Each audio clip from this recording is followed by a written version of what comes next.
السلام عليكم ورحمة الله تعالى وبركاته.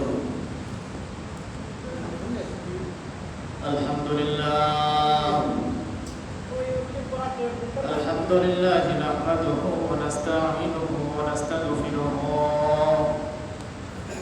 ونعوذ بالله من شرور أنفسنا من يهده الله فلا مضل له فلن تجد له وليا مرشدا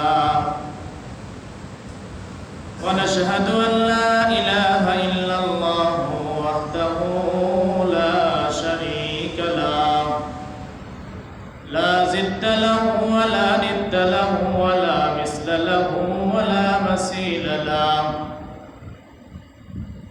ولا شبه له ولا شبيه له ولا ولي ولد له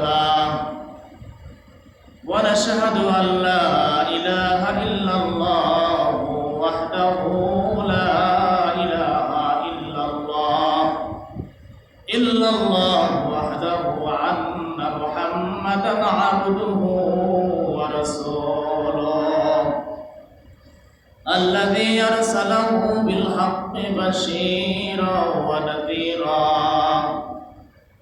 وداعيا إلى الله بإذنه وسراجا منيرا أما بعد فقد قال الله تبارك وتعالى في كلامه المجيد أعوذ بالله من الشيطان الرجيم بسم الله الرحمن الرحيم قلنا يا نار كوني بردا وسلاما على إبراهيم صدق الله مولانا العظيم وصدق رسوله النبي الكريم ونحن على ذلك من الشاهدين والشاكرين وقال تعالى ظهر الفساد في البر والبحر بما كسبت أيدي الناس أو كما قال عليه الصلاة والسلام إن الله وملائكته يصلون على النبي يا أيها الذين آمنوا صلوا عليه وسلموا تسليما اللهم صل على سيدنا مولانا محمد وعلى آل سيدنا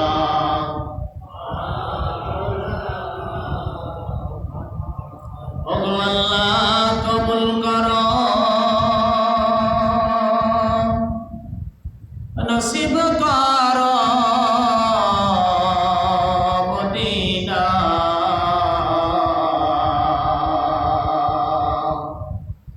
روزہ مبارک نہ দেখাইয়া কবরেতে দিও না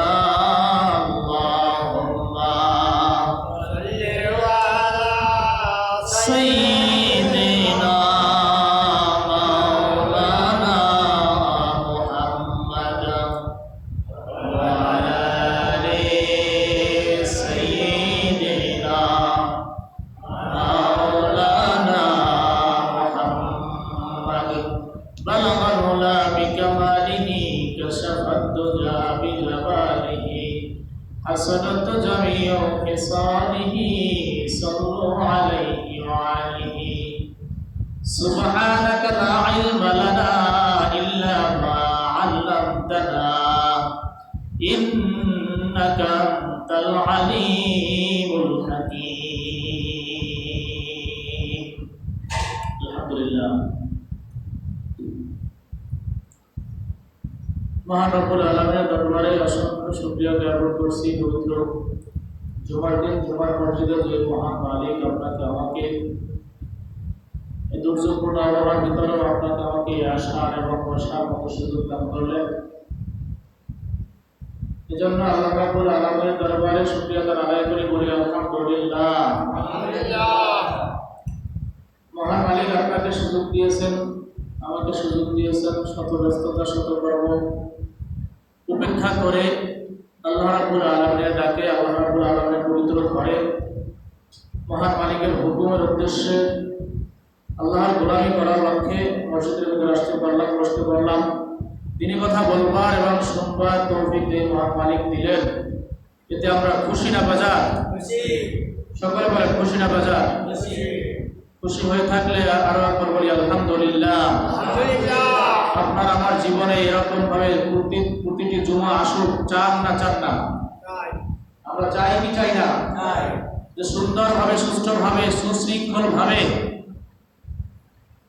সারা জীবন যতদিন বেঁচে থাকবো প্রতিটা জুমা যেন এভাবে কোনো বিপদ আপদ বালা মুসিবত ছাড়া আল্লাহ যেন আমাদেরকে এই জুমার নামাজটা আদায় করার তৌফিক দেয়। এটা আমরা চাই না চাই না? সকলেই চাই। সকলে তারা করে বলি আলহামদুলিল্লাহ। আলহামদুলিল্লাহ বললাম এই জন্য আল্লাহ আমাদেরকে সামনে জুমা থেকে মৃত্যুর আগ পর্যন্ত, আমরণ পর্যন্ত আমাদেরকে জুমার নামাজ মসজিদে এসে জামাতের সহিত আদায় করার তৌফিক দান করেন। সকলে বলেন আমিন।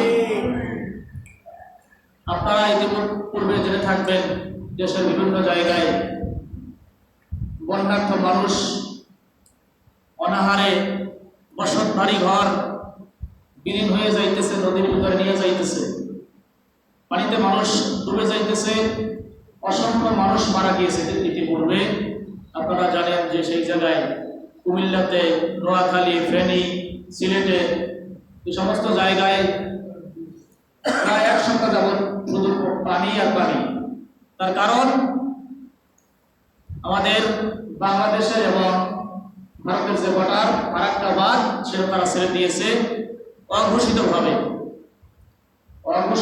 তারা ছেড়ে দেওয়ার কারণে আমাদের দেশের মানুষ, ওই অঞ্চলের মানুষ, ফেনী অঞ্চলের মানুষ, কুমিল্লা, সিলেট, এই মানুষগুলো রাতের অন্ধকারে পানিতে যারা ঘুমিয়ে রয়েছে হঠাৎ করে দেখে পানি। এটা কোনো মানুষের কাজ নয়, এটা কোনো দেশের কাজ নয়, এটা কোনো দেশের চুক্তিও হতে পারে না। তারা চুক্তিকে খণ্ডন করে, তারা চুক্তিকে অগ্রাহ্য করে এই মোদী সরকার, নাস্তিক সরকার এগুলো করেছে। রাতের অন্ধকারে কোনো পরামর্শ ছাড়া বাংলাদেশকে শর্তে আছে, লেখা আছে, বাংলাদেশ এবং ভারতের যে চুক্তির ভিতরে লেখা আছে ফারাক্কা বাঁধ যদি ছাড়তে হয় তাহলে আগে বাংলাদেশের সতর্ক সংকেত দিতে হবে, আগে তাদেরকে নোটিশ করতে হবে যে আমরা কিন্তু আগামীকালকে ফারাক্কা বাঁধ ছাড়বো। আপনাদের যাদের বাড়িঘর এইভাবে দুর্যোগপূর্ণ পানির কাছাকাছি, ফারাক্কা বাঁধের কাছাকাছি, তাদেরকে নিরাপদ স্থানে যেতে বলবেন। বাংলাদেশ সরকারকে নির্দেশ দেওয়ার হুকুম, তবে তাদেরকে এভাবে চুক্তিতে লেখা আছে, কিন্তু তারা সেই চুক্তিকে অগ্রাহ্য করে, চুক্তিকে না মেনে তারা সরাসরি রাতের অন্ধকারে, দিনেও না রাতের অন্ধকারে তারা ফারাক্কা বাঁধটাকে ছেড়ে দিয়েছে। ছেড়ে দেওয়ার কারণে আজকে মানুষ, বাংলাদেশের মানুষ, লক্ষ লক্ষ মানুষ, আমরা খবর পেয়েছি 3টা জেলায়, ফেনীতে, কুমিল্লাতে এবং আপনার ওই নোয়াখালীতে 3 জায়গায় প্রায় 1000-এর ঊর্ধ্বে মানুষ পানিতে ডুবে মারা গেছে। তাহলে এই আগস্ট মাস, শোকের মাস, এই মাসে 1000-এর ঊর্ধ্বে মানুষ পানিতে ডুবে এই ভারত সরকার মারলো।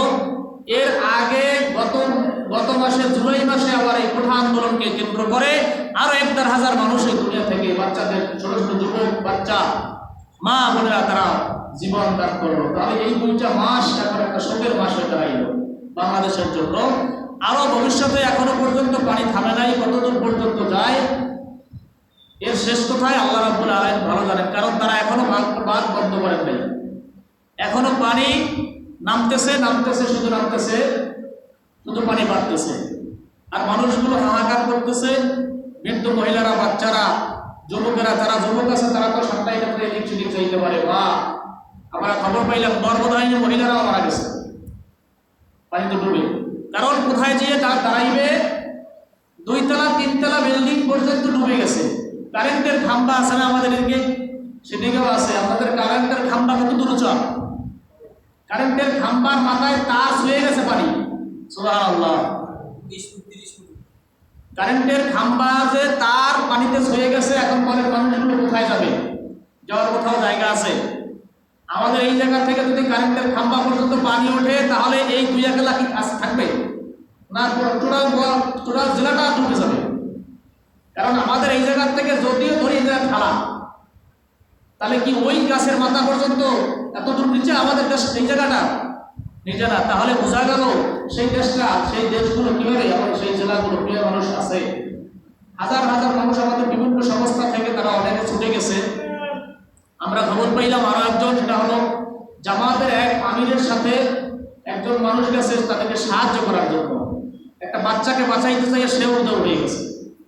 বাচ্চা পানিতে ভেসে যাইতেছে, বাচ্চাটাকে ধরতে গেছে, সাথে সাথে ওই ছেলেটা ওনাকেও পানিতে নিয়ে গেছে। এখন পর্যন্ত তার, গতকালকের ঘটনা, এখনো পর্যন্ত ওনার খবর পাওয়া যায় নাই যে আমাদের যারা এই রক্ষাকর্মী আসছে তাদের ভিতর থেকে একজন হারাই গেছে, তাকে বুঝে এখনো পর্যন্ত পাওয়া যায় না। এভাবে অসংখ্য মানুষ, অগণিত মানুষ পানিতে ডুবে মারা গেছে।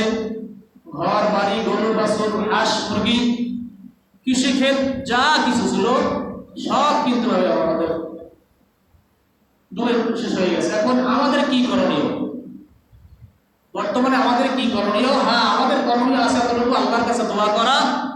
আরেকটা করণীয় আছে, বিভিন্ন জেলা থেকে, আমাদের জেলাব্যাপী বরগুনা জেলা, বেদাগী থানা, এরপরে অনলাইনের মাধ্যমে অনেক জায়গা থেকে আপনার সাহায্য চাইতেছে জেলাব্যাপী এক একজনের নেতৃত্বে। যেমন বরগুনা জেলা থেকে চাইতেছে জামাত ইসলামের নেতৃত্বে কিছু লোক একত্রিত হয়ে তারা টাকা পয়সা মানুষের কাছ থেকে চেয়ে সাহায্য চেয়েছে, তারা নিয়ে যাইতেছে বা মানুষদেরকে সাহায্য করার জন্য। বেতাগী থেকে যে একদল যাইতেছে, এরপর বিভিন্ন জেলা থেকে, সমস্ত ঢাকা টোটাল বাংলাদেশের ভিতর থেকে মানুষগুলো যাইতেছে তাদেরকে সাহায্য করার জন্য। এবং ইসলামিক কিছু ফাউন্ডেশন আছে, যেমন আসুন্না ফাউন্ডেশন। এই আসুন্না ফাউন্ডেশনের মাধ্যমে আমরা জানতে পারলাম অলরেডি যারা আপনার এই গত মাসে কোঠা বিরোধী আন্দোলনে শহীদ হয়েছে তাদেরকে 10 কোটি টাকা দান করছে। সুবহানাল্লাহ। এটা হলো আসুন্না ফাউন্ডেশন, আহমদুল্লাহ সাহেব, মুফতি আহমদুল্লাহ সাহেবের নেতৃত্বে 10 কোটি টাকা যারা মৃত্যুবরণ করছে ওই আপনার ইসের কি বলে কোঠা আন্দোলনের ছাত্রদের সাহায্যের জন্য তারা দান করছে। এবং এই যে এরপরে যে এই ঘটনা আমরা জানি যে এই বন্যা কবলিত মানুষের জন্য তারা প্রায় 10 টনের উপরে মালামাল, 10 টনের উপরে মালামাল তারা নিয়ে সেই জায়গায় চলে গেছে, বড় টলার নিয়ে চলে গেছে। আলহামদুলিল্লাহ। এখন আমরা যদি মিডিয়ার সাথে তাদের সাথে যোগাযোগ হইতে পারি, তাহলে আমরা যদি কিছু কিছু টাকা, 100 টাকা 200 টাকা, আপনারা আমার 100 টাকা 200 টাকা 500 টাকায় আমরা শেষ হয়ে যাব না, যাব 500 টাকা আপনি যদি পকেট থেকে দিয়ে দেন বা 100 টাকা যদি দিয়ে দেন, তাহলে আমরা কি শেষ হয়ে যাব? এই আসুন্না ফাউন্ডেশনে আপনারা খুঁজলেই, মিডিয়ায় খুঁজলে পাবেন। তাদেরকে আপনি ওই বিকাশ নাম্বার দেওয়া থাকে, 100 টাকা অথবা 200 টাকা 500 টাকা আপনার তৌফিক অনুযায়ী আপনি তাকে ছেড়ে দিলেন, ওই টাকাটা তাদের সাহায্যের জন্য চলে যাবে। যদিও আমরা অনেকেই অনেক ধরনের মতভেদ থাকে যে এটা সত্য না মিথ্যা, এটা উনি এই লোকগুলাই টাকাগুলো আসলে নিয়ে যাবে কিনা বা খেয়ে ফেলবে কিনা, আছে না এরকম মন্তব্য যে এগুলা দান্দাবাজ হইতে পারে। আসল যে ফাউন্ডেশন, সেই ফাউন্ডেশনে আমরা দিতে পারলাম না, আমরা ফেক ফাউন্ডেশনে ঢুকাই দিলাম টাকাটা। দেওয়ার পরে আপনার টাকাটা আর সে তাদের বন্যার্থদের কাছে গেল না, কিন্তু আপনার আপনার মাকসাদ তো খাঁটি, আপনার উদ্দেশ্য তো বন্যার্থদেরকে সাহায্য করা। আপনি যদি 100 টাকা দিয়ে তাদেরকে সাহায্য করেন আর সেই টাকাটা যদি নাও যায়, তাহলে আপনি এই যে মানুষের পাশে, আল মুসলিম আখুল মুসলিম, মুসলমানের ভাই, সেই তাদের পাশে আপনি দাঁড়াইলেন। সেজন্য কিয়ামতের ময়দানে আল্লাহ রাব্বুল আলামিন আপনাকে বিনা হিসেবে জান্নাত দিতে পারে। ঠিক না বে ঠিক?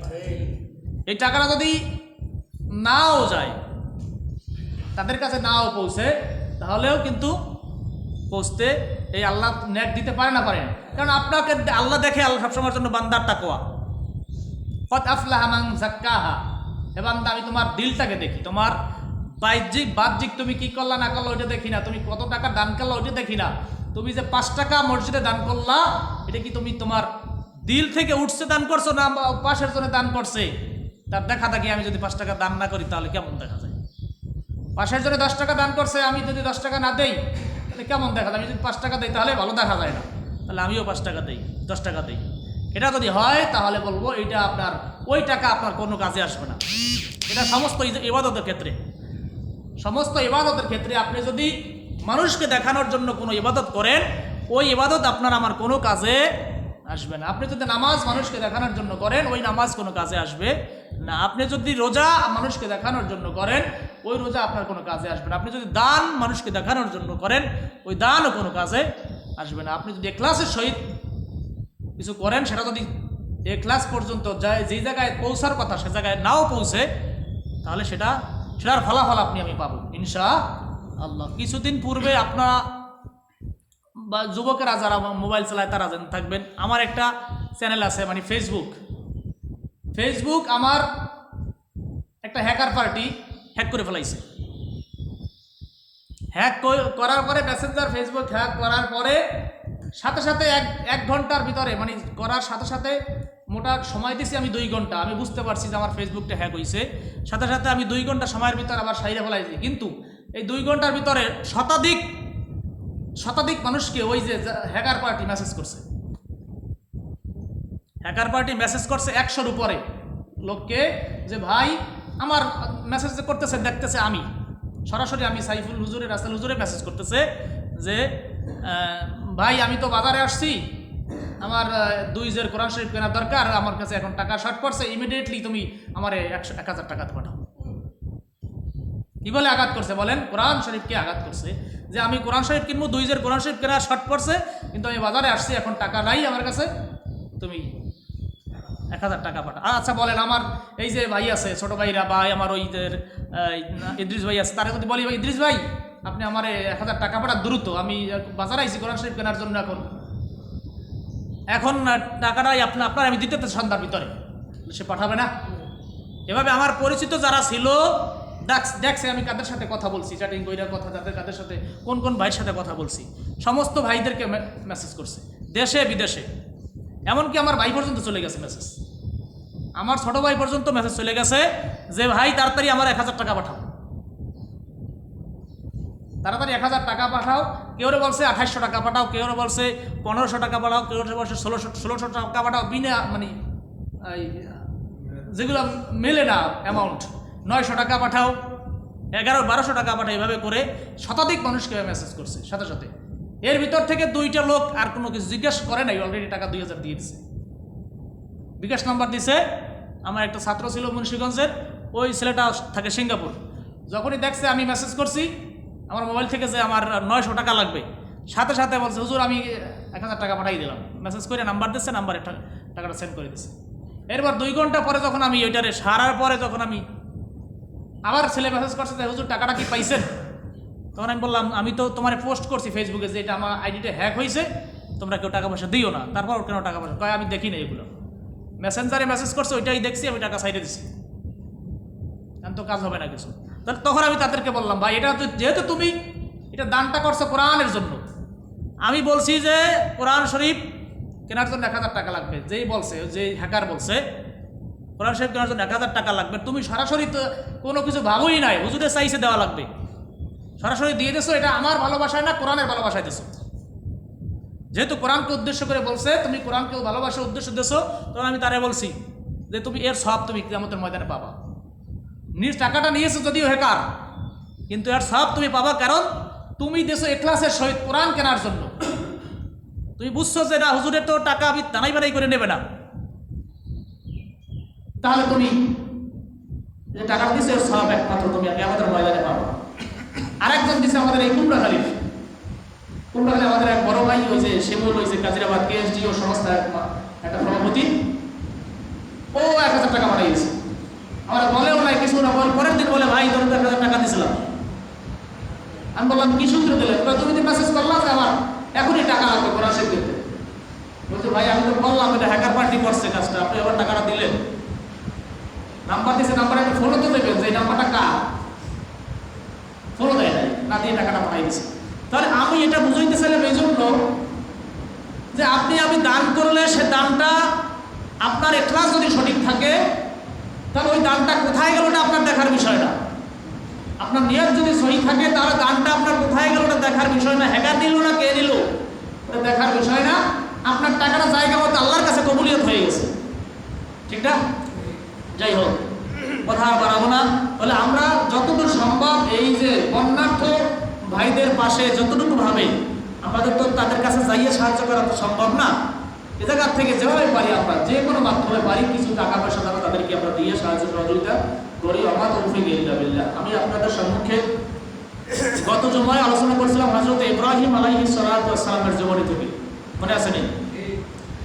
ইব্রাহিম আলাইহিস সালাতু ওয়াস সালামের জীবনীতে আমরা পাইলাম তার বাবা সারসংক্ষেপ যেটা, এবং তার পূর্বপুরুষেরা পৌত্তলিক ধর্ম গ্রহণ করছিল। তারা মূর্তি পূজা গ্রহণ করতো, মূর্তি পূজা করতো, বানাইতো, বিক্রি করতো, তার পূজা করতো। একে একে হযরত ইব্রাহিম আলাইহিস সালাতু ওয়াস সালামকে বলল তুমি মূর্তি পূজা করো। তারপর ইব্রাহিম বললেন যে কেন আমি মূর্তি পূজা করবো কেন? এটা কি তোমাদেরকে খাওয়ায়? এই যে মূর্তি পূজা তোমরা এই যে মূর্তিগুলো বানাইছো তোমাদেরকে খাওয়ায়? হয় না, আমাদেরকে খাওয়ায় না। তোমার একবার ইব্রাহিম বললেন তোমাদের তো খাওয়ায় আল্লাহ, যিনি আসমান সৃষ্টি করছেন, যিনি জমিন সৃষ্টি করছেন, তিনিই তো তোমাদেরকে খাওয়ান। তাহলে এই মূর্তি দেব দেবীর পূজা তোমরা কেন করো? বলছে তোমাদের কি ভালো করতে পারে? বলে না, আমাদের কোনো ভালো করতে পারে না। তোমাদের কি মন্দ করতে পারে? বলে না, তাও করতে পারে না। তোমরা কেন করো? আমরা করি, আমাদের পূর্বপুরুষরা করছে।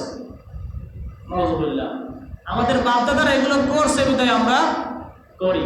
তাহলে আমাদেরও এভাবে এটা উচিত হবে যে আমাদের বাপদাদারা কি করলো না করলো ওটা বিষয় না, কোরআন হাদিসে আছে কিনা, দলিল সাপেক্ষে চলে কিনা, নামাজে আল্লাহ রাব্বুল আলামিন সরাসরি বলছে কিনা, রাসূল সাল্লাল্লাহু আলাইহি ওয়াসাল্লাম সরাসরি নির্দেশ করছে কিনা হাদিসের মাধ্যমে। যদি রাসূল সাল্লাল্লাহু আলাইহি ওয়াসাল্লাম নির্দেশ করে থাকে, রাসূল সাল্লাল্লাহু আলাইহি ওয়াসাল্লাম যদি সুন্নাত পালন করে থাকে, আল্লাহ যদি বলে থাকে তাহলে আমরা মানব, আছে মানব না। তো ইব্রাহিম আলাইহিস সালাতু ওয়াস সালাম বলছিল বিসমিল্লাহির রহমানির রহিম সুম্মা নুকিসু আলা রুসিহিম লাকাদ আলিমতা মা হাউলাই ইয়ানতিকুন।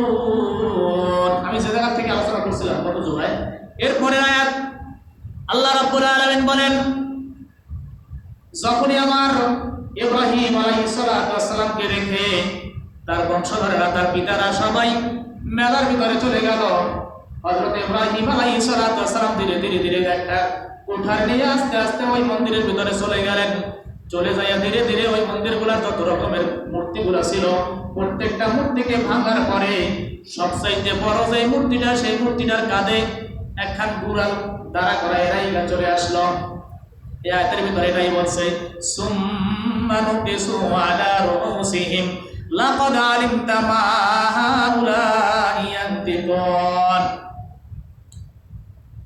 আল্লাহ রাব্বুল আলামিন বলেন ফারাজাউ ইলা আনফুসিহিম ফাকালু ইন্নাকুম আনতুম যালিমুন। আল্লাহ বললেন ওই যে তার ইব্রাহিমের বংশধররা ফিরে আসলো, ভাঙার পরে কিছুক্ষণ পরে তারা ফিরে আসলো। ফিরে আসার পরে জিজ্ঞাসা করলো হায় আমাদের দেবদেবীগুলোর সাথে এরকম কারা করলো? কে করলো? যে করছে। এরপরে ফাকালু ইন্নাকুম আনতুম যালিমুন, যে করছে সে একজন জালিম। নাউযুবিল্লাহ। বলছে কি আমাগো দেবদেবীগুলোর লাগে যে করলো এগুলা ভেঙে ফেলাইলো সবগুলারে, যে করছে সে একজন জালিম। এরপরে আল্লাহ রাব্বুল আলামিন বলতেছে, এরপরে ওই গোত্রের লোকেরা কি বলতেছে? তারা বলতেছে সুম্মা নুকিসু আলা রুসিহিম লাকাদ আলিমতা মা হাউলাই ইয়ানতিকুন। একজন মজলিসের ভিতরে শতাধিক মানুষ তারা বলল আমি বলতে শুনেছি একটা লোককে যে এই মূর্তি পূজার বিরুদ্ধে করে, তার নাম ইব্রাহিম। সুবহানাল্লাহ। একজন বাহির থেকে বলল যে আমি শুনছি এই মূর্তিগুলোর বিরোধিতা করে একটা লোক, তার নাম ইব্রাহিম। এখন আমরা সেই যদি ইব্রাহিমকে ধরি তাহলে আমরা সঠিক তথ্য পেতে পারি। এরপরে তারা বলল ক্বালা ফাতা'বুদুনা মিন দুনিল্লাহি মা লা ইয়ানফাউকুম শাইয়্যান ওয়া লা ইয়াদুররুকুম উফিল লাকুম ওয়া লিমা তা'বুদুনা মিন দুনিল্লাহ। এরপরে এক পর্যায়ে হযরত ইব্রাহিম আলাইহিস সালামকে ডাকা হলো। ডাকার পরে বলল, হে ইব্রাহিম, তুমি কি আমাদের মূর্তিগুলোকে ভাঙছো? ইব্রাহিম বলে, না, আমি তো তোমাদের মূর্তিগুলোকে ভাঙি নাই। বলে, তাহলে কে ভাঙছে? বলে, ভাঙছে তো ওই যে একজন কাঁধে, যে কুড়াল কাঁধে নিয়ে দাঁড়াইয়া রয়েছে, সেই ভাঙছে। তখন তারা বলতেছে, হে ইব্রাহিম, তুমি কি আমাদের সাথে তামাশা করতেছো, মজা করতেছো? ও কি হাঁটতে পারে, ও কি চলতে পারে, ও কি কথা বলতে পারে, তা ও কেমনে মারলো? সাথে সাথে ইব্রাহিম আলাইহিস সালাম বললেন, যেইটা হাঁটতে পারে না, যেই জিনিসটা চলতে পারে না, যেই জিনিস তোমাদেরকে সাহায্য করতে পারে না, যেই জিনিস তোমাদেরকে কোনো ক্ষতিও করতে পারে না, তাহলে তার কেন তোমরা ইবাদত করো, তার কি তোমরা কেন পূজা করো? সুবহানাল্লাহ। তা কি তোমরা কেন, তা তোমরা পূজা কেন করো? এরপরে ওই লোকগুলো বললেন, উফিল্লাকুম ওয়া লিমা তা'বুদুনা মিন দুনিল্লাহি আফালা তা'কিলুন। ইব্রাহিম আলাইহিস সালাম বললেন, তোমাদের জন্য ধিক্কার জানাইলাম। যেই মূর্তি কথা বলতে পারে না, যেই মূর্তি হাঁটতে পারে না, যেই মূর্তি চলতে পারে না, যেই মূর্তি কাউকে সাহায্য করতে পারে না, তারপরে তোমরা তার ইবাদত করো, তোমাদেরকে ধিক্কার জানাইলাম আমি। সুবহানাল্লাহ। কে ধিক্কার চালাইছে? ইব্রাহিম শতাধিক মানুষের ভিতরে, সহস্র মানুষের ভিতরে একজন মানুষ শুধু বিপক্ষে আর সব পক্ষে আছে না নাই? আমাদের দুনিয়ায় দেখবেন 100 মানুষের ভিতরে যদি 5 জন মানুষ সঠিকও হয়, তারা যদি বিরোধিতা করে, বলে 95 জন একদিকে, আমরা তোমরা ওই দিকে, মানে তোমরাই বা ঠিক, বলে না? বলে না? এবার এতগুলো মানুষের পক্ষে এটা সত্য না হইলে এই পক্ষে যায়নি। আর তোমরা 5 জন মাত্র, তোরা কিছু বোঝো নি বেড়া, তোরা যে বিরোধিতা করা শুরু করছো, তোরা কি বোঝো? তোরা কিছুই বোঝো না। 95 যেই দিকে, তোমরাও আসো সেই দিকে। নাউজুবিল্লাহ। তাহলে শতাধিক মানুষের সামনে ইব্রাহিম আলাইহিস সালাম সাহস করে বেলায় ফেলাইলেন, তোমাদেরকে ধিক্কার জানাই, তোমরা যে মূর্তি পূজা করো, তোমাদেরকে ধিক্কার জানাই। একজন মানুষের বলা শুরু করলেন। এরপরে আল্লাহ রাব্বুল আলামিন বলছেন, ক্বালু হারিকু হারিকুনসুরু আলিহাতাকুম ইন কুনতুম ফাইলিন। ইব্রাহিমকে নির্দেশ করলেন, তাদের ওই গোত্রের সবাই নির্দেশ করলেন, ইব্রাহিমকে ধরো। ইব্রাহিমকে কি করো? ধরো, ধইরা বাঁধো, বাঁধিয়া তাকে শাস্তি দিতে হইবে। ফাইলিন, ভাই আদেশ করা হলো, তাদেরকে ধইরা বাঁধো, ইব্রাহিমকে ধইরা বেঁধে ফেলাও, এরপরে তাকে শাস্তি দিতে হবে। এরপরে ইব্রাহিম বললেন, ক্বালু হারিকুনসুরু আলিহাতাকুম ইন কুনতুম ফাইলিন। তাকে বাধা হইল, ধরে বাধা হইল। এরপরে এক পর্যায়ে হযরত আজর তার কাছে আসলো, এসে বলল, বাবা, তুই কি গুলো ভাঙছো নি? বলে, হ্যাঁ, আমি ভাঙছি। তখন বলছি আমি ভাঙি নাই, যখন তোমরা বাধা দিয়েছো তো আমি ভাঙছি। কারণ হইল, তোমরা যেইগুলোর মূর্তিগুলো পূজা করো, এগুলো তো আল্লাহ না, এরা তো তোমাকে খাওয়ায় না, পড়ায় না, তারপরে তোমরা কেন এর ইবাদত করো? এই জন্য ভেঙে ফেলাইছি। কারণ একমাত্র আল্লাহ আমাকে বাঁচায়, আমাকেই খাওয়ায়, তোমাদেরকেও খাওয়ায়, তোমাদেরকেই পড়ায়, সব কিছু মালিক একমাত্র আল্লাহ, এই জন্য ভাবছি। এরপরে তারা বলল, ইব্রাহিমকে আগুনে ফেলাও। কোথায় ফেলাও? আগুনে ফেলাও। বহুত ইতিহাস, বহুত ঘটনা। এক পর্যায়ে ইব্রাহিমকে শুল বানাইলো, কূপ খুঁজলো, বিশাল আকারে আগুনের দাও দাও করে আগুনের কুণ্ডলী বানাইলো। কুণ্ডলী বানানোর পরে ইব্রাহিমকে আগুনের ভিতরে ফেলাইবে। এখন কেমনে ফেলাইবে? এত বড় আগুনের কুণ্ডলী বানাইছে যে আগুন এত কায়দায় জ্বালাইছে, ধারে কাছে যাওয়ার কায়দাই নাই। আগুনের ধারে কাছে যাওয়ারই কায়দা নাই। গর্তের ভিতরে ইব্রাহিমকে কেমনে ফেলাইবে? তাহলে একটা চরকি বানাও, চরকির ভিতরে চরকি বানাইছে, চরকির মাঝখানে এই পাশে ইব্রাহিমকে রাখো, এরপরে চরকিটা টান দাও, সাথে সাথে যাইয়া এরপরে ওই পাশে যাইয়া লাফ দিয়ে পড়বে। যখন চরকিটা টান দেওয়া হবে, ইব্রাহিম যাই কূপের মাঝখানে পড়বে। এরকম করা হলো। এক পর্যায়ে চরকিটার ভিতরে ইব্রাহিমকে বসানো হলো। বসানোর পরে দেখে চরকিতে টান দেয়, ওই জায়গার যত হাজার হাজার মানুষ ছিল সবাই চরকি দইটা টানে, কিন্তু চরকি লড়ে না। সুবহানাল্লাহ। এই কুদরত কার? এই কুদরত কার? আল্লাহ রাব্বুল আলামিনের। দেখে চরকি লড়ে না। এরপরে সাথে সাথে ইবলিস শয়তান ধোঁকা দেওয়া শুরু করলো যে চোরকি যদি লড়াইতে হয় তাহলে এ জায়গায় যুবতী মেয়ে উলঙ্গ করিয়া তাইলে দাঁড়া করাইতে হইবে। নাউজুবিল্লাহ। যুবতী মেয়েদেরকে উলঙ্গ করে দাঁড়া করাও, তাহলে এই জায়গায় আল্লাহর হুকুমে কিছু ফেরেশতা আছে, তারা ইব্রাহিমের চোরকি ধরে রাখছে।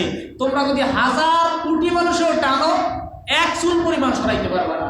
যখনই যুবতী নারীদেরকে যাই উলঙ্গ হয়ে যায় না, এই জায়গায় দাঁড়া করাই রাখবা, দেখবা ওই আল্লাহ রহমতের ফেরেশতা কাছ থেকে সরে যাবে, সাথে সাথে তুমি কামটা করতে পারবো। আমাদের সমাজে এরকম দেখবে, যেই সমাজে এরকম নগ্ন উলঙ্গ মানুষ থাকে সেই জায়গায় আল্লাহ রহমত থাকে না। যেই ঘরে মানুষের ছবি থাকে টানানো থাকে ওই ঘরে আল্লাহ রহমত থাকে না।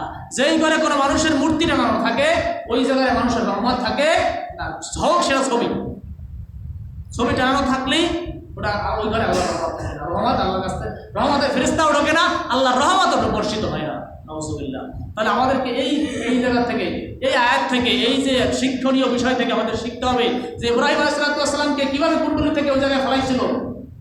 যখন সরাইতে পারে না তখন নারীদেরকে উলঙ্গ করে আইনে দাঁড়া করাইছে, সাথে সাথে যখন টান দিছে শিক্ষারি থেকে ওই পাশে দিয়ে পড়ছে। এরপরে আল্লাহ বললেন যখন পড়ছেই আমি তো ওই চরকে ধরে রাখছিলাম, কিন্তু যখন তারা তাদের কৌশল অবলম্বন করে, শয়তান কৌশল অবলম্বন করাইয়া শিখাইয়ে দিল, তখন কৌশল অবলম্বন করলো। কিন্তু আমার কাছেও বড় কৌশল আছে। ওয়া মাকারু ওয়া মাকারাল্লাহ ওয়াল্লাহু খায়রুল মাকিরিন। আল্লাহু আকবার। আল্লাহ বলেন, হে বান্দারা, হে আমার মানুষেরা, হে ইনসানেরা, তোমরাও তো ষড়যন্ত্র করো আর আমিও কৌশল অবলম্বন করি। তবে মনে রাখবা আমার কৌশল হলো তোমাদের ষড়যন্ত্র থেকে উত্তম। সুবহানাল্লাহ। তোমরা যে কৌশল করো, ষড়যন্ত্র করো, তোমাদের ষড়যন্ত্র থেকে আমার কৌশল হলো উত্তম। তোমরা আগুনে ফেলাইছো, তাতে কি হবে? সাথে সাথে আল্লাহ রাব্বুল আলামিন বলেন, কুলনা ইয়া নারু কুনি বারদাও ওয়া সালামান আলা ইব্রাহিম। হে আগুন, আল্লাহ রাব্বুল আলামিন সাথে সাথে ওই যে আগুন জ্বালাইছে, আগুনকে হুকুম করে দিলেন, হে আগুন, আমার ইব্রাহিমের জন্য নাতিশীতোষ্ণ হয়ে যাও। নাতিশীতোষ্ণ মানে ঠান্ডাও না গরমও না, এমন একটা আরামদায়ক বিছানা হইয়া যাও, যেমন করে মানুষ ঘুমাইলে, জাজিমের বিছানায় ঘুমাইলে কোনো কিছু আলাপ পায় না, কোনো কিছু টের পায় না, আমার ইব্রাহিম যেন সেই রকম ঘুমাইয়া যায়। সুবহানাল্লাহ। সাথে সাথে আগুন ঠান্ডা হইয়া গেল, ভিতরে জাজিমের বিছানা হয়ে গেল। ইব্রাহিম ইসলাম সাথে ভিতরে পড়লো। ইব্রাহিম ইসলাম ঘুমের মতো সুন্দর করে ওই জায়গায় বসিয়া রইল। সুবহানাল্লাহ। বাইরে থেকে তো দেখতেছে ওই জালিমেরা যে হায় হায়, তুমি ইব্রাহিমকে বলতেছে, মনে মনে ধিক্কার দিতেছে, ইব্রাহিম তুই এগুলো না করলেও পারতি, এখন আগুনের ভিতরে চলতেছে, বস, এখন মজাটা বস। ঘুরতেছে ওই চরকি, ওই আগুনের কুণ্ডলীর পাশে পাশে ঘুরতেছে, নাস্তিকের আর করতেছে, এখন মজা বোঝো কেমন? মজা বোঝো কেমন? এরপরে একদিন না, 2 দিন নয়, দীর্ঘ 40 দিন পর্যন্ত আগুনের ভিতরে রয়েছে। ইব্রাহিমের একটা পশম পর্যন্ত পড়ে নাই। সুবহানাল্লাহ। তাহলে আল্লাহ রাব্বুল আলামিনের যে আল্লাহ মাল্লাহুল মাওলা ফালাহুল কুল, আল্লাহ বলছেন মাল্লাহুল মাওলা ফালাহুল কুল, যেই ব্যক্তি আমার হইয়া যায় আমি তার হইয়া যাই, তাকে আগুনে পুরাইতে পারে না, পানিতে ডুবাইতে পারে না, মানুষে মারতে পারে না। সুবহানাল্লাহ। এই জন্য আমরা যদি আল্লাহ হতে পারি, আল্লাহ আমাদের হয়ে যাবে। এই কথাগুলো আমাদেরকে আল্লাহ রাব্বুল আলামিন তৌফিক, আমল করার তৌফিক দান করুন। এবং আমরা আমাদের যে বন্যার্থ ভাইরা পানিতে ডুবে মারা যাইতেছে, তাদের ঘর বাড়ি পুরো যাইতেছে, ঘর বাড়ি শেষ হয়ে যাইতেছে, বিলীন হয়ে যেতেছে, তাদের জন্য আমরা খাস করে দোয়া করবো যেন আল্লাহ রাব্বুল আলামিন তাদেরকে অচিরেই তাদেরকে মুক্তি দান করেন। আমিন। আসসালামু আলাইকুম ওয়া রাহমাতুল্লাহি ওয়া বারাকাতুহু। যারা কবর মারা গেছে, আল্লাহ কবর মারা গেছে।